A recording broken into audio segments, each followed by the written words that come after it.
շղթայի մասին, դուք ինչպես եք պատկերացնում այդ շղթայի ընդհատումը, որովհետև հենց այս տարին էլ մեկնարկը տրվեց նման թիրախավորումներով, ինչպես եք պատկերացնում ավարտը։ Ավարտը միանշանակ բոլորիս համար պիտի հասկանալի լինի, քանի դեռ Նիկոլ Փաշինյանի իշխանության է, սա չի ավարտվելու։ Եվ ընդդիմադիր քաղաքական գործիչները, ընդդիմադիր քաղաքական ուժերը պիտի վերջապես խելքները գլուխները հավաքեն եւ հասկանան, ոչ թե պետք է իրար նկատմամբ փոխհրաձգություններով, իրար դեմ աշխատելով գնան առաջ եւ պատրաստվեն այսպես կոչված հերթական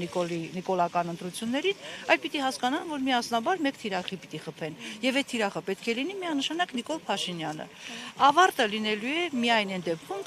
երբ որ Նիկոլ Փաշինյանը եւ ԿՊ-ն այլևս չի լինի իշխանության։ Դուք տեսնում եք դատաիրավական համակարգի այս վիճակը, եւ երբ որ ինձ հարցնում են ինչ ակնկալիք ունեք դատաիրավական համակարգից, ես ակնկալիք չունեմ, որովհետեւ ինչպես մենք ունենք քաղբանտարկյալներ Հայաստանի Հանրապետությունում, մենք նույն կերպ ես կարող եմ ձևակերպել հետեւյալ կերպ։ Այսօր դատաիրավական համակարգը Հայաստանի Հանրապետությունում նույնպես գտնվում է բանտարկված վիճակում։ Գտնվում է Նիկոլի տիրապետության տակ եւ իրականացնում է բոլոր այն հրահանգները,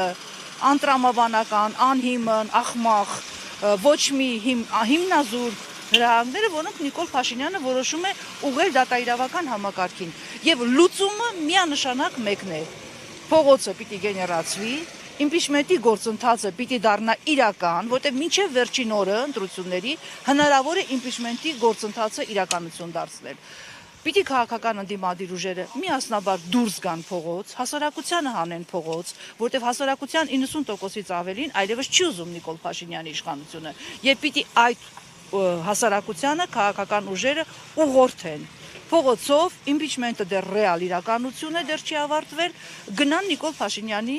իշխանությունից հեռացնելու ճանապարհով։ Սրանք սահմանադրական ճանապարհներ են, սրանք իրավական ճանապարհներ են եւ կարծում եմ այս ճանապարհներից դեռ պետք չի հրաժարվել եւ հուսահատվել։ Նայեք, Տիկին Եսայան, բոլորը խոսում են ներընդդիմադիր շրջանակների միավորման կարևորության մասին։ Ես նկատեմ ընդդիմադիր գործիչները, այսօր էլ այդ մասին հայտարարություններ հնչեցրեց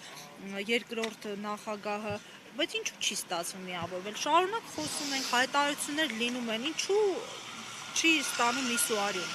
Ես կարծում եմ դա միսուարյուն ինչ-որ պահից կստանա, բայց երբ որ ես ասում եմ ընդդիմադիր ուժերի միավորում եւ միասնական հանդես գալ, ես նկատի չունեմ վստահաբար ամբողջ ընդդիմադիր դաշտը,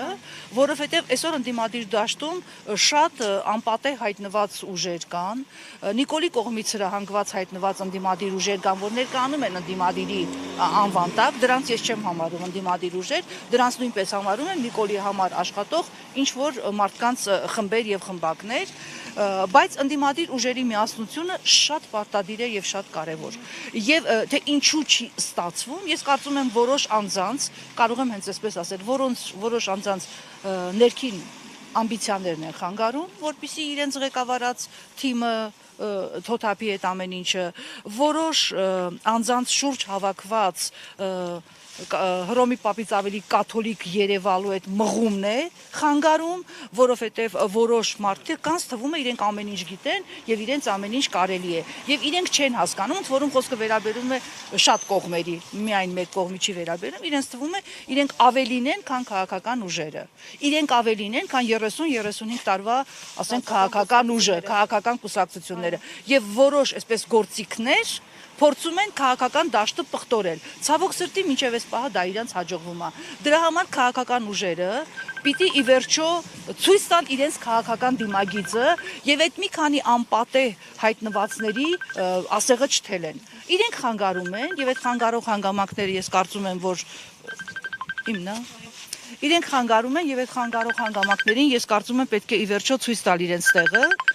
ցույց տալ իրենց տեղը, որովհետև եթե մենք գնում ենք քաղաքական ճանապարհով, եթե մենք ուզում ենք Հայաստանի Հանրապետությունում իշխանափոխությունը տեղի ունենա սահմանադրական քաղաքական ճանապարհով, որպեսզի հետագայում ավելի խորը ցնցումներ չունենանք, մենք պետք է կոնկրետ մարդկանց եւ կոնկրետ ինչ-որ թևերի ցույց տանք իրենց իրական տեղը։ Այսինքն Հայաստանում քաղաքականությունը պիտի վերջապես դառնա դոմինանտ։ Քաղաքական ուժերը պետքա դառնան դոմինանտ։ Եվ երբ որ այդպես կլինի, մենք ունենանք նաև Նիկոլ Փաշինյանի իշխանության հեռացման այդ իրականությունը մենք դա կտեսնենք։ Շնորհակալ եմ։ Ես եմ շնորհակալ։ Հարգելի հետևողներ,